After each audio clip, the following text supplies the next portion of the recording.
बिहार में जैसे जैसे विधानसभा चुनाव का वक्त नजदीक आ रहा है, वैसे वैसे चुनावी सरगर्मियां बढ़ती जा रही हैं। वोटिंग लिस्ट के विशेष गहन पुनरीक्षण यानी SIR का मुद्दा इस वक्त गरमाया हुआ है। इस मुद्दे को लेकर विपक्षी दल लगातार चुनाव आयोग और बीजेपी को घेरने का काम कर रहे हैं। आरोप लगाए जा रहे हैं कि इस प्रक्रिया के जरिए मतदाताओं के नाम काटे जा रहे हैं। और अब एक बार फिर आरजेडी नेता तेजस्वी यादव ने बड़ा दावा कर दिया है, जो चर्चा का विषय बन गया है। तो क्या दावा किया है तेजस्वी यादव ने, जानने के लिए देखिए ये रिपोर्ट। बिहार में आगामी विधानसभा चुनाव से पहले विशेष गहन पुनरीक्षण का मुद्दा सियासी चर्चा का केंद्र बन गया है। विपक्ष के साथ साथ एनडीए में शामिल दल भी चुनाव आयोग के इस फैसले का विरोध कर रहे हैं और अब आरजेडी नेता तेजस्वी यादव ने बीजेपी पर वोटों को छांटने का आरोप लगाया है। साथ ही आंकड़े भी गिनाए हैं।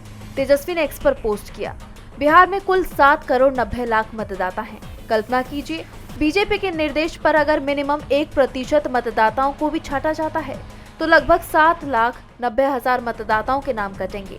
यहाँ हमने सिर्फ 1% की बात की है, जबकि इनका इरादा इससे भी अधिक 4-5% का है।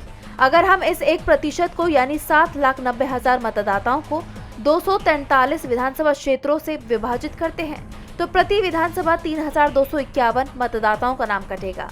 उन्होंने आगे कहा कि बिहार में कुल 77,895 पोलिंग बूथ हैं और हर विधानसभा में औसतन 320 बूथ हैं। अब अगर एक बूथ से 10 वोट भी हटेंगे तो विधानसभा के सभी बूथों से कुल 3200 मत हट जाएंगे।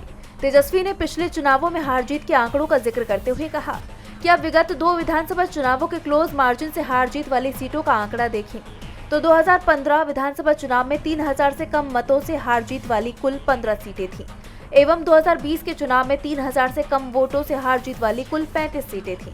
अगर 5000 से कम अंतर से हार जीत वाली सीटों को गिने तो 2015 में 32 सीटें और 2020 में ऐसी कुल 52 सीटें थीं। तेजस्वी ने आरोप लगाते हुए कहा कि चुनाव आयोग के जरिए से बीजेपी का निशाना अब ऐसी हर सीट पर है। ऐसी ही सीटों के चुनिंदा बूथों, समुदायों और वर्गों के बहाने से ये लोग वोट छांटना चाहते हैं, लेकिन हम हर जगह हर घर जाकर इनकी बदनीयती का भंडाफोड़ करते रहेंगे। हम लोकतंत्र को ऐसे खत्म नहीं होने देंगे। DB लाइव की रिपोर्ट।